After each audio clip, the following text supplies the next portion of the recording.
Scientific research at the University of Southern California is being conducted on a grand scale to generate discoveries that will change society. One office at USC, the Office of Research and Innovation, is responsible for overseeing and supporting research and innovation across the university. One man, Dr. Ishwar Puri, known as Ish, leads this office. Ish has made it his mission to get to know each of these scientists personally and to understand their work. He accomplishes this by simply having conversations over coffee. These conversations have become known as Coffee with Ish.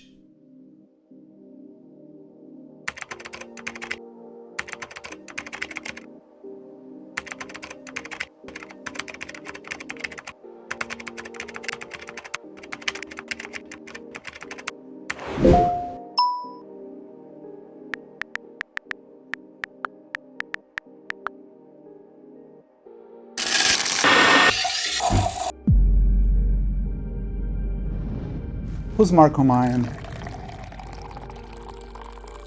What are his dreams and aspirations? I ask that question every day of myself. Who am I? I'm a physician, a surgeon, and a researcher. So in a week, I see patients, I operate on them. The other half, I'm doing research. Is it stressful, balancing all that? It can be very stressful at times, but when you find something to help somebody who's been blind and restore their sight, just makes up for all the stress and all the duress and all the hard work. It's so profoundly meaningful to me because my grandmother went blind from complications of diabetic retinopathy, and so this cause of restoring vision is so near and dear to me. There's no therapies out there that actually can be used to improve vision in these patients, okay? Everything simply slows down the progression of disease. There's been a lot of hope, and everybody's always said the eye is not only the window into the brain, but also a window into the body. So I am an engineer by training. I worked in AI in my Ph.D., and then I got fascinated by the brain, and I wanted to decode brain signals.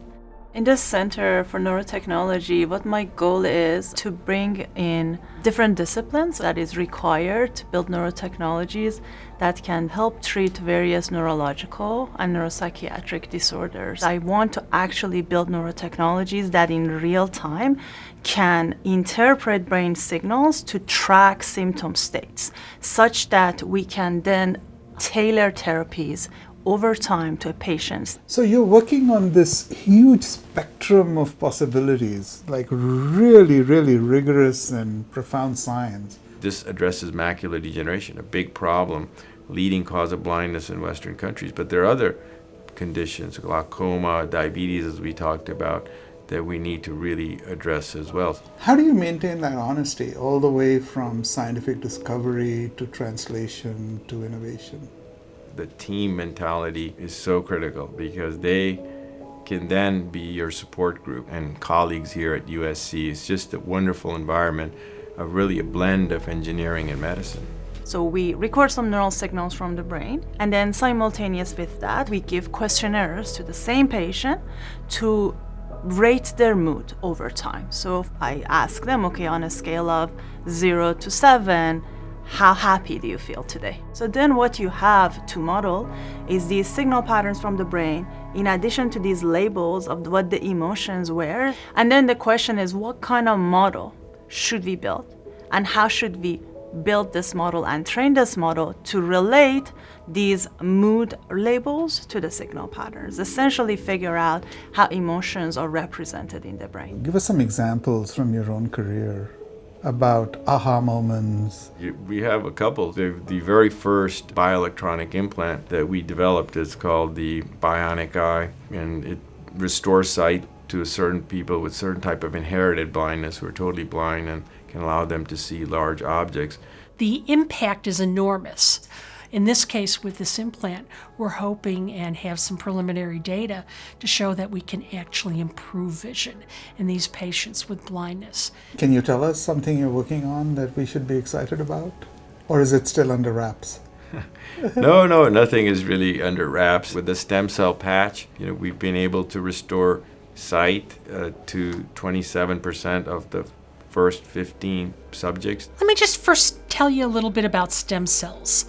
What they found was a type of cell that can divide indefinitely in culture and make more copies of itself, but also can differentiate or become any cell type in the body. We can use these stem cells to become particular types of cells that can be used to treat particular defects in the body. So it was the contribution of all these great scientists at USC that led to the creation of this implant.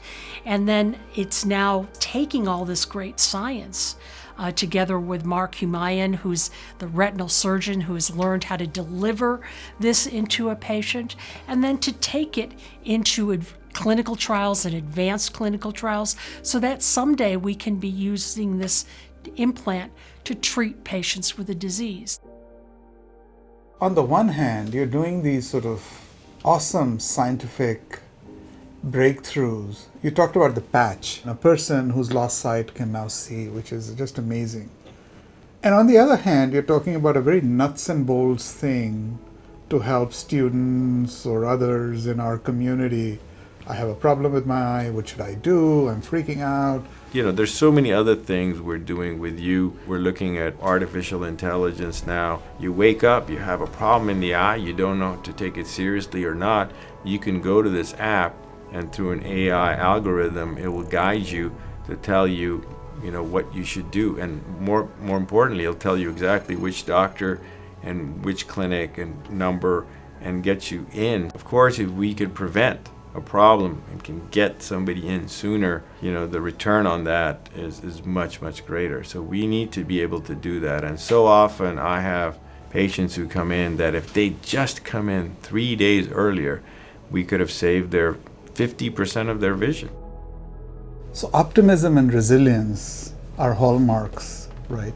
You get optimism from the support you get, the work you do. And that also makes you resilient to get through the tough times. Why USC? You're a person who's could be anywhere. USC was very special because it took that chance on me. That combination of engineering support with medicine support here at USC was very, very unique. So back when I was a junior faculty, there was a very big grant call from the DoD to build an $11 million initiative between the US and UK to build brain-computer interfaces. So then the question was, okay, how do I navigate writing this very big grant? I had very little experience at the time. So I did contact the Office of Research, and they did introduce me to people who could help me with writing the management section of the grant, with how I want to monitor the award if it was made. And I went ahead and I submitted the grant, and I was the winner of the calls. And that's what is the excitement that I like in my career. When patients say thank you, they've gone all over the world and the country and they haven't been able to find something, and then they come here. It's just an environment of high tech. It's an environment of risk taking. In the future, you'll find me working in the lab or in the clinic on these tough problems.